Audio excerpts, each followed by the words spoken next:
Gerai, tai dabar 6 dalykai, ką būtinai turite daryti ir sumažinti, kad tas antro tipo diabetas jums nebebūtų jūsų liga.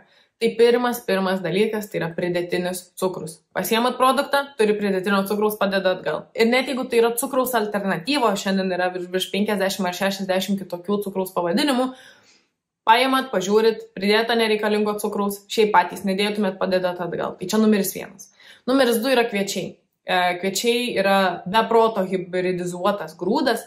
Ir taip, tas grūdas yra mūsų ir krikščionybėj minimas kaip geras dalykas, anksčiau mūsų protėviai valgydavo, bet problema yra tame, kad per 100 metų ar 200 metų jis buvo taip stipriai hibridizuotas ir net jeigu jūs įimtumėt organišką, ekologišką ir taip toliau, jis jau yra modifikuotas ir jis jums jau yra netinkamas. Ir kviečių nevalgykite, bet kokių, net ten aukščiausios kokybės, net ten 5 dalių ir taip toliau, nevalgykite.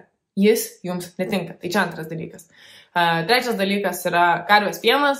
Karvės pienas yra karvės vaikam, o ne mum. Ir mes jo negalime valgyti dėl to, kad neturime 5 skrandžių kaip karvė, kad galėtume jį efektyviai suvirškinti ir kai mes gauname pieno produktų iš karvės, kaip maisto produktų mūsų organizmas tai priima kaip kažkokį kenkėjišką dalyką ir tai yra labai irgi susijęs su antro tipo diabetu. Tai čia trečias dalykas. Ketvirtas dalykas yra kofeinas, apie jį neišsiplėsiu, geriau nevartokite arba vartokite 1 puodelį kavos per dieną arba išvis gerkite kavą be kofeino geriausia.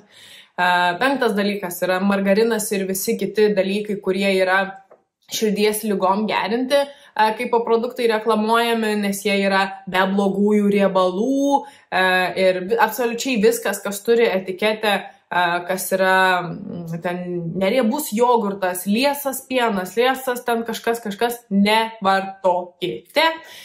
Ir paskutinis dalykas, tai susiraskit tokį dalyką kaip glikemijos indekso sąrašas. Tai yra visi produktai, kurie turi angliavandenių, kurie turi cukrų ir jūs turite, jeigu turite antro tipo diabetą, vartoti tuos produktus, kurie yra tinkami diabetikam, tai yra visi, kurie turi mažiau negu 55 kaip indikacijos taškus.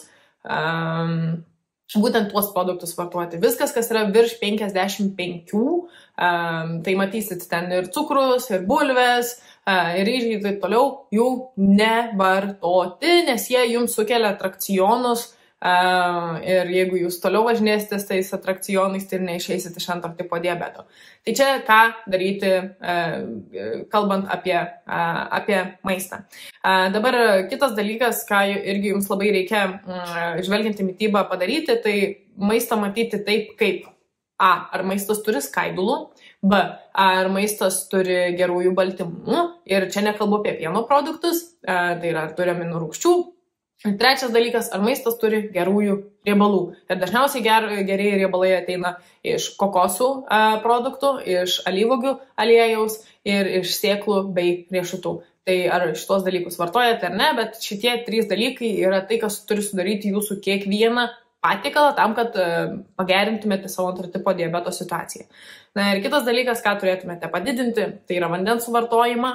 Ir antras dalykas yra fizinis aktyvumas. Jeigu norite visai nejudėti, tai reiškia iš viso nevalgykite angliavandenių ir taip visiškai nevalgyti angliavandenių yra įmanoma, bet jeigu vartojate bent šiek tiek angliavandenių, tai turite padidinti savo fizinį aktyvumą. Ir viskas. Čia yra formulė, kuri padeda išgydyti antro tipo diabetą ir aišku, jeigu jūs po mėnesio vėl pradėsit valgyti taip, kaip valgėt prieš tai, antro tipo diabetas pas jūs sugrįž, tai realiai jūs turite savo organizmą išgydyti ir palaikyti jį gydymo situacijoje ir tik tada po truputėlį pradėti eksperimentuoti su maistu, kuris turi galbūt daugiau angliavandenių ir žiūrėti, kaip jūsų organizmas į tai reaguoja. Bet realiai angliavandeniai tai nėra mūsų draugas, dėl to, kad mes jų vartojame žymiai per daug apdirbtus, žymiai per daug chemiškus, tai tiesiog esame sukurti tokie žmonės, kur mūsų protėviai nevalgė tiek daug angliavandenių, nevalgykime šiandien ir mes.